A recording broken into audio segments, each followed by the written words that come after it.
To our channel চলে এসেছি আমার আরও একটি নতুন ব্লগ নিয়ে।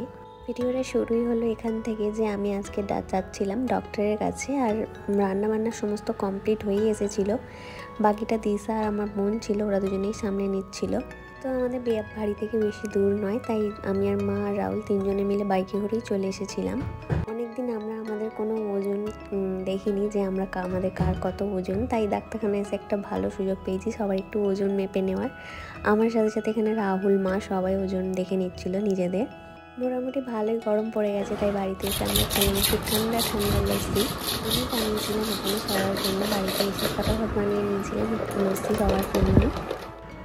তারপর দুপুরের খাওয়া দাওয়ার পর আমরা এখানে বসে গেছিলাম এক গাদা পাঁপড় আর ফলের প্লেট নিয়ে। তিনজনে মিলে গল্প করতে করতে আমরা আমাদের দুপুরের এই ফল আর পাঁপড় এনজয় করছিলাম। তারপর আমরা বেশ কিছুক্ষণ মুভি দেখার পর বিকেলে বসেছিলাম আমাদের বারান্দায়। বেশ ভালো লাগছিল আজকের বিকেলটা একদম। লোকজনের চলাচল আজকে একটু কমই ছিল, আকাশটা খুব একটা ভালো লাগছিল না, আজ একটু মেঘলা মেঘলা ছিল। তারপর চলে এসেছিলাম তাড়াতাড়ি আজকে ঘরে।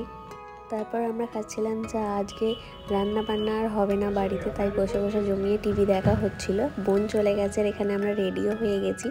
আজকে আমাদের ছিল একটা নেমন্তন্ন বাড়ি, যেখানে ছিল আজকে কালী পুজো। তো এখানে রাহুলের জামা কাপড় বের করে রেখে দিয়েছিলাম সব। না বলো, তুমি সবার থেকে বেশি এখনো সবাই নিচে চলে গেছে, রেডি হওয়ার শেষ হচ্ছে না। হাই